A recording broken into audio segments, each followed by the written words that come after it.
आज से पहले कभी ऐसा नहीं हुआ था। आज सुबह जो नैना जो देर से सोकर उठती थी, वो आज सबसे पहले उठ गई थी। नैना के पापा को अजीब लगा, जो चिल्लाने पर भी उठती नहीं थी, इतना डांटने पर भी कोई फर्क नहीं पड़ता था। वो आज अचानक इतनी सुबह उठकर नहा धोकर तैयार कैसे हो गई। आज तो कोई त्योहार या खास दिन भी नहीं है। अब पापा की तो बात अलग थी, पर माँ भी हैरान थी। नैना के घर में 5 लोग रहते थे।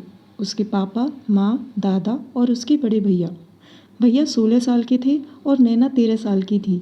नैना नैना रोज़ स्कूल जाया करती थी। अपने भैया से रोज़ लड़ाई किया करती। हर चीज़ अपनी मर्जी से किया करती।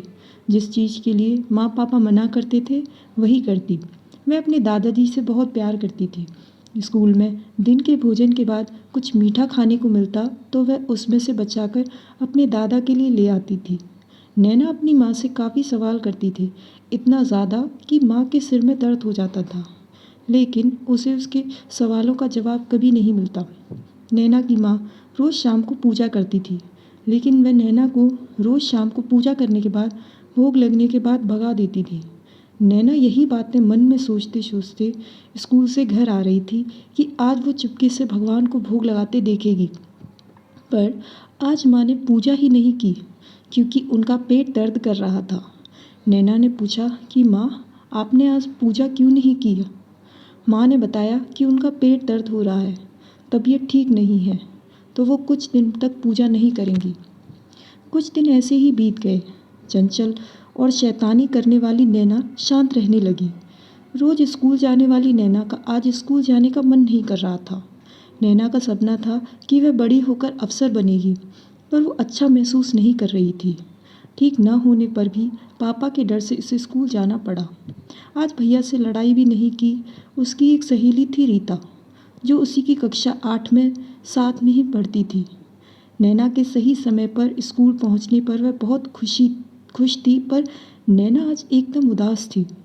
रीता नैना से पूछने लगी, तुमको क्या हुआ? आज बड़ी उदास सी लग रही हो। नैना सहमी हुई आवाज़ में बोली, मुझे अजीब महसूस हो रहा है, कुछ चक्कर सा और कुछ शरीर में दर्द सा। कल रात से मुझे बेचैनी हो रही है। तभी एकाएक उसके बगल की लड़की ने जवाब दिया कि कल तुमने जो स्कूल के पीछे इमली के पेड़ पर चढ़कर इमली चुराई थी ना, मैंने बोला भी था, मना भी किया था, पर तुम लोग माने नहीं। उसमें कई सालों से लक्ष्मण के दादाजी एक चुड़ैल को मानते हैं। उसे हर साल खून पिलाते हैं और उसकी पूजा करते हैं।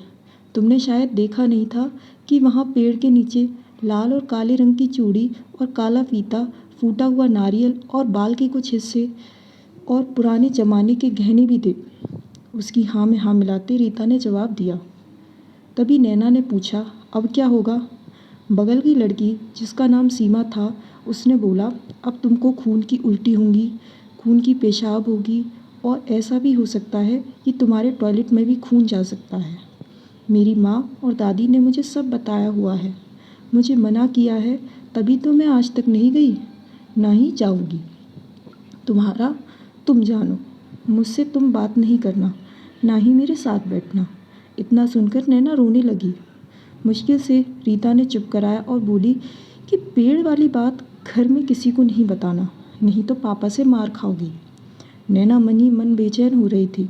उसे स्कूल से भागने का मन कर रहा था, पर डांट दोनों तरफ से खाती, घर में पापा से और स्कूल में टीचर से। उसे समझ आने लगा कि अब वो मरने वाली है और कुछ ही दिन की मेहमान है, क्योंकि उसे कल से खून का पेशाब आना शुरू हो गया है। उसका मन आज पढ़ाई में बिल्कुल नहीं था। उसने गणित के अध्यापक से मार भी खाई। उसने सिर दर्द की वजह से कल का होमवर्क नहीं किया था। जैसे छुट्टी हुई, नैना किसी से बात किए बिना ऐसे घर की ओर भागी कि उसकी सहेलियों से आगे पहुंच गई। घर आकर ड्रेस चेंज की और रूम में जाकर चुपचाप रोने लगी। शाम से रात हो गई। नैना माँ पापा के कमरे में सोती थी। वो आज हर आधे एक घंटे में टॉयलेट जाती। माँ सो गई थी, लेकिन पापा जाग रहे थे। उन्हें सुबह से नैना का रवैया ठीक नहीं लग रहा था, पर उसके पापा ने कुछ नहीं बोला। 4 या 5 दिन से ऐसे ही नैना हर सुबह जल्दी उठ के नहा लेती, किसी से ज़्यादा बात भी नहीं करती, ना ही बाहर खेलती थी। उसे सच में अचानक से क्या हो गया था? खाना भी ठीक से नहीं खाती थी, बार बार छत पर जाकर ना जाने क्या देखती। अपने कपड़े खुद ही धो लेती, सुखा लेती, स्कूल जाने से पहले सूखे कपड़े निकाल लेती थी।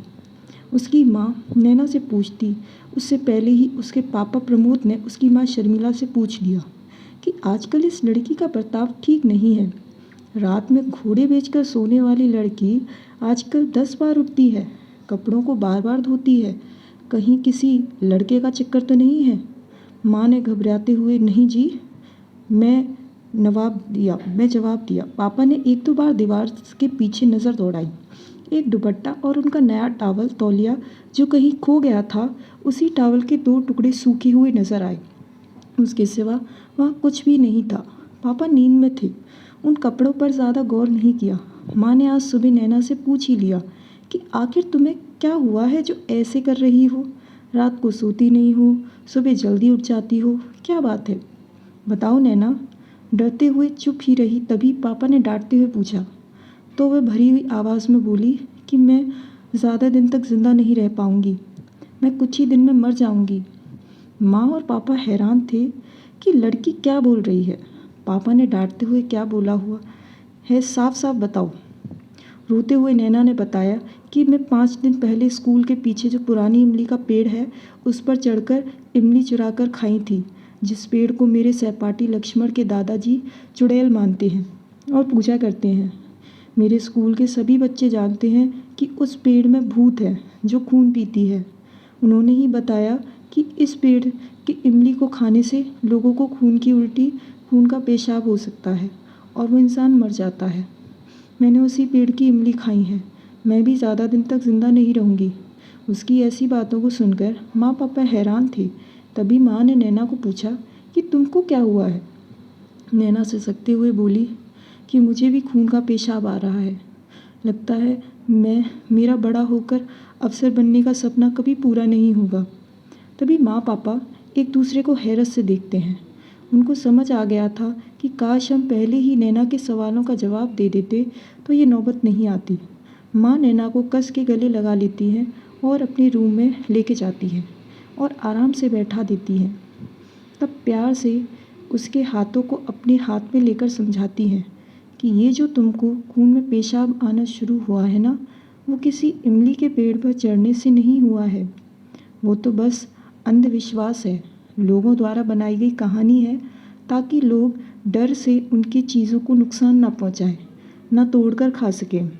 तुमको कोई बीमारी नहीं हुई है, बल्कि इसे महीना या माहवारी कहते हैं, जो लड़कियों की बढ़ती उम्र में उनके बढ़ते शरीर की पहचान है। यह दुनिया ही की हर लड़की को 12 या 14 साल की उम्र में होने लगता है, जो 4 से 5 दिन तक रहता है। तुमको इसमें डरने की कोई बात नहीं है, बल्कि तुमको अच्छे और पौष्टिक खाना खाने की ज़रूरत है, ताकि तुम स्वस्थ रहो और अपनी पढ़ाई भी अच्छी तरह से कर सको। अब नैना को थोड़ी राहत मिली कि अब वो नहीं मरेगी और अपना सपना भी पूरा कर सकेगी। अब उसको माहवारी के बारे में सब कुछ पता हो गया था। अब वो खुश थी। कल स्कूल जाकर अपनी सहेलियों को ये सारी बातें बताने के लिए बहुत इच्छुक थी, ताकि वो भी जान सके कि माहवारी क्या होती है।